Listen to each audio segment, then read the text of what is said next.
Hello! Are you ready to paint some beautiful spring daffodils? Oh, I'm so excited to see these around. It has been a long winter, and it's so wonderful to be able to see some beautiful flowers. So what I'm doing here is I just took some of my burnt sienna, which is the lighter brown, and a lot of water, and I'm just blocking in the bottom bulbs there. So just kind of coloring them in, mostly water, a little bit of paint. Now I'm taking my sap green and I'm just going to block in all of the leaves. All of the stems and the leaves. And it's mostly water, and it's not, it's not all the same consistency. It's just blocking everything in. We'll come back to these later.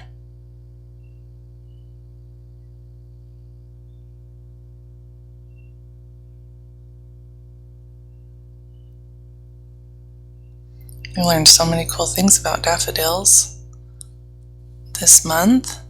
I hope you'll be able to read some of those cool facts about daffodils.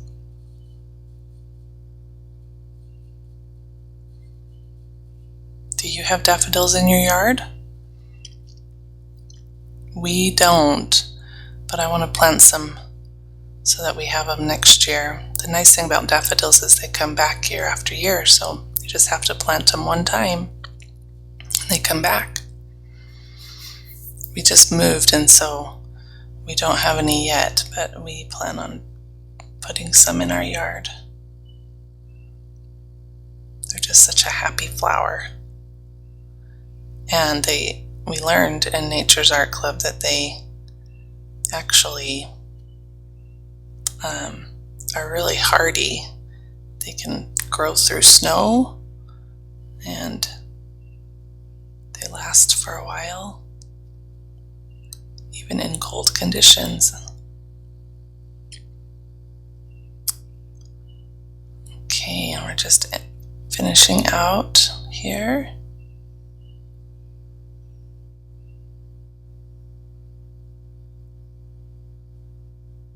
As you can see, the green is not totally even. It's just very loosely blocked in there. And I'm not doing that tip up there because there's going to be a little yellow flower peeking out. Now here on the edge of this stem, the stem is a little thicker than I want it to be, so what I'm doing is I'm going to show you how to erase using your brush. So my brush has a little bit of water on it, and then I dried it off, and I came in with what's called a thirsty brush. So it's basically just a dry brush, and it lifts that paint right off of the paper. That's a little trick you can use.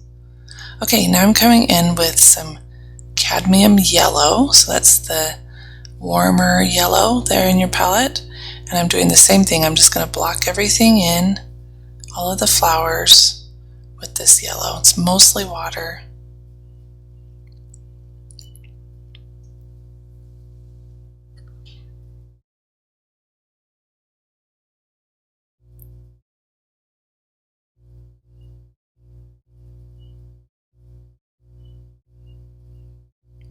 Lots of water. Okay, just getting all of that blocked in.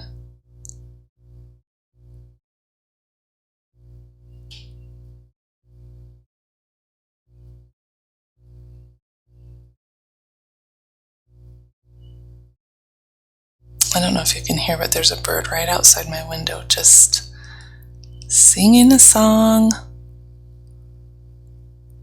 Sounds like a sparrow.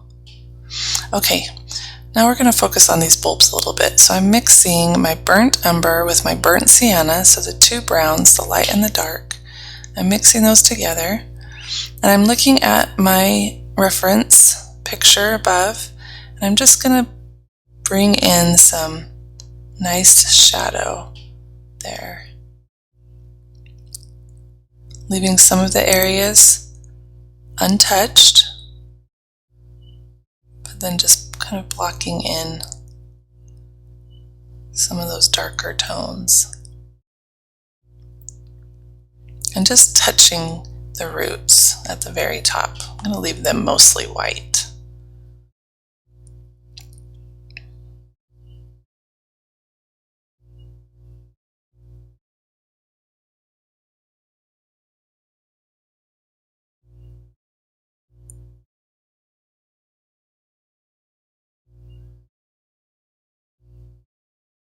And then just with a dry brush, just moving those down just a tiny bit there at the bottom.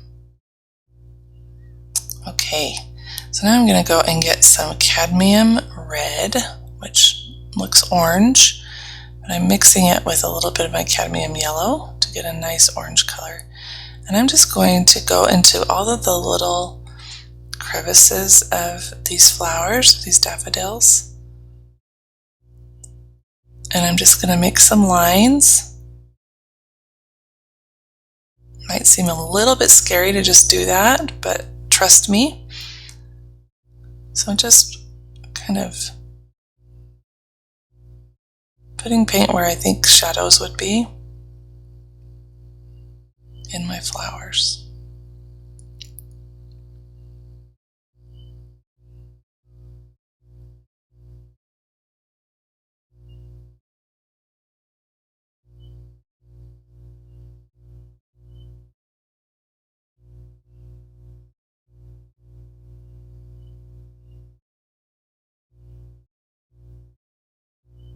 And you can see that some parts are darker than others, and that's fine. Okay, so now I'm going to do kind of the same technique I did with my stem down there. I'm just moving the paint around, washing my brush out, and then drying it off. So it's mostly a dry brush, a clean dry brush, and I'm just moving the paint around where I want it. I'm just providing some nice shadows, some depth to those flowers.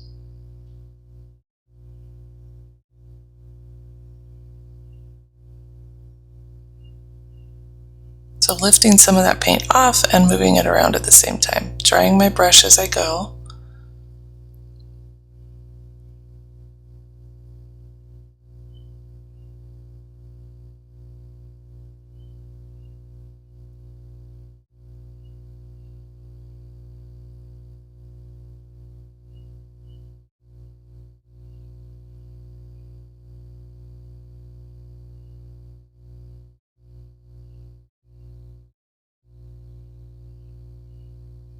Just getting in there, getting some nice contrast between the middle of the flower and the 5 petals around.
Okay, almost finished here.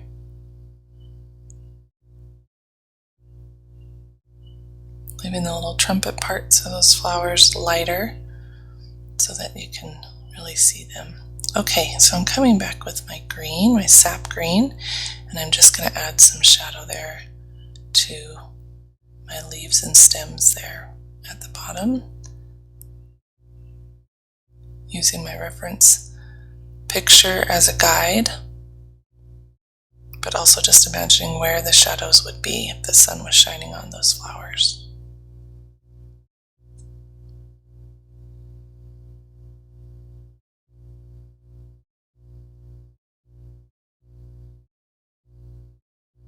All right, then I'm going to come in with my yellow and just touch the tip of that little bud, and then get some more cadmium yellow, and I'm just going over, bringing in a little more bright cherry yellow into those daffodils.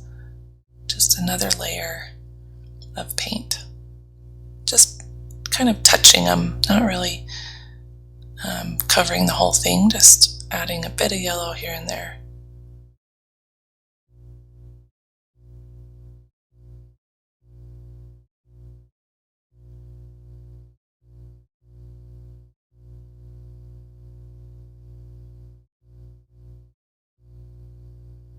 Okay, just adding a bit of that orange mixture to my bud.